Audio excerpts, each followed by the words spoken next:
Modes of reproduction. Reproduction is one of the fundamental characters of all the living organisms. So what is the purpose of reproduction in living organisms? Means to maintain the population. So the population of young ones, middle aged and the aged one, all the group of personalities have to be maintained. For that purpose, reproduction is one of the reasons. Next, continuation of species.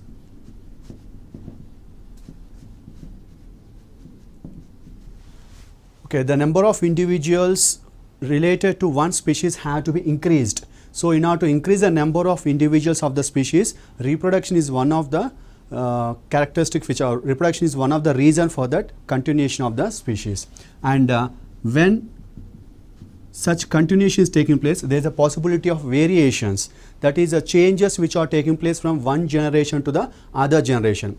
If these variations are taking place, it leads to acquiring new characters from one generation to next generation, and as that variations are continued for many number of generations, that lead to evolution also.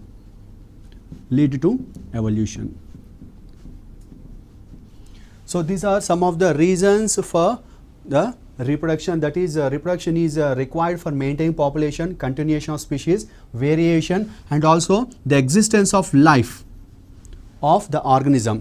Is one of the reason where reproduction is one of the vital role. Reproduction is playing one of the vital role in maintaining the number of individuals and also life of an organism. And when you talk about life here, so here if you take the lifespan of a living organism, it is not the same time period of lifespan is there for all the living organisms. So it depends upon the nature of the particular living species or the genera.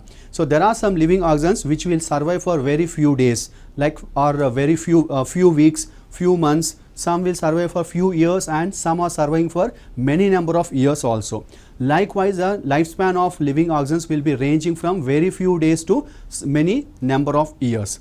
And here the lifespan is maintained depending upon its physiological nature and environmental condition in which it is surviving. And here lifespan generally contains particularly three stages are present. One is juvenility,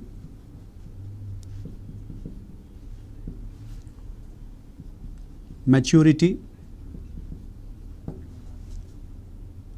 aging, and senescence. So these are stages where we can observe in a lifespan of any living organism. Juvenility is a young stage we can consider, where the organism will prepare itself for participating in the reproductive process. So here we can consider that vegetative characters are very well developed in the juvenility or juvenile stage, or we can consider this as a vegetative stage also. Second was maturity. So maturity is a stage where living organisms will start participating in the reproduction. That is, they have the hormonal changes will be taking place. Because of the hormonal changes, the reproductive structures will be formed, and those reproductive structures will start participating in the reproduction such that they will produce the offsprings or the daughter organisms. Next one, aging or senescence. Aging is a stage where the gradual degradation of the living organism is taking place, and senescence is the irreversible stage of a life where it leads to death of a living organism. So these are the three stages which we can observe in a lifespan of any living organism. And here lifespan of, as I said, that lifespan of living organisms is not same in all the living organisms, such that if you take the example of mango and a peepal plant. So mango plant contains lifespan which is very short when compared to the peepal plant.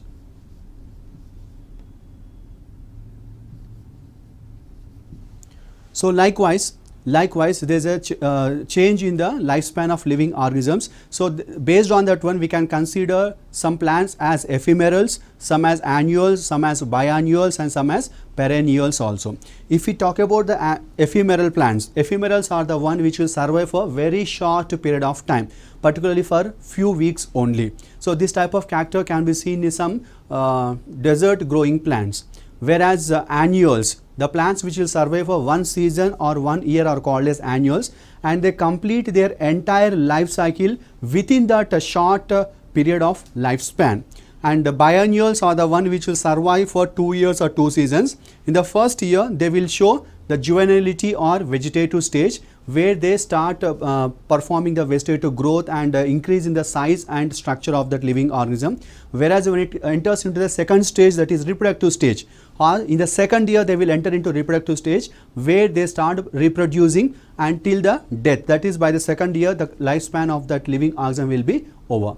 Then next one is a perennial plants. These are the one which will survive for many number of years, and here there is no specific deviation between the vegetative stage and the reproductive stage as like we had seen in the biennial plants, because in biennial plants the first year was a vegetative stage and the second year is a reproductive stage. But in perennials, every year the vegetative stage and the reproductive stage will be coming in a cyclic manner. That is a life cycle we can consider. So in particular season they will be showing the more vegetative growth, and in particular season they will be showing more reproductive growth.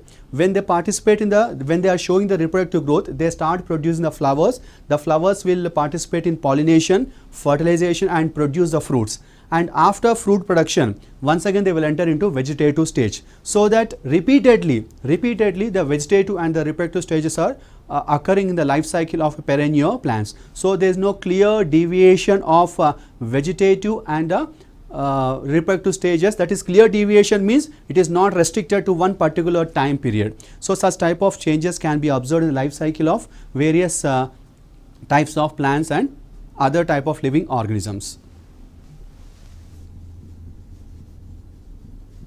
Types of reproductions.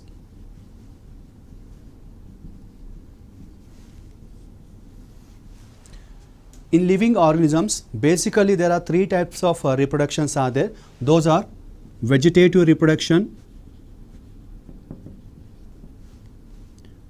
asexual reproduction, and sexual reproduction. So these are the 3 basic type of reproductions that are being observed in various groups of living organisms, starting from lower organisms like Monera protistans, algae, fungi, bryophyta, pteridophyta, gymnosperms, and also in the angiosperms. Or if we take the Whittaker system, we can say Monera protistans, fungi, animalia, and also in the plantae. In all the groups, we can observe either one, 2 or all the 3 types of reproductions in their life cycle.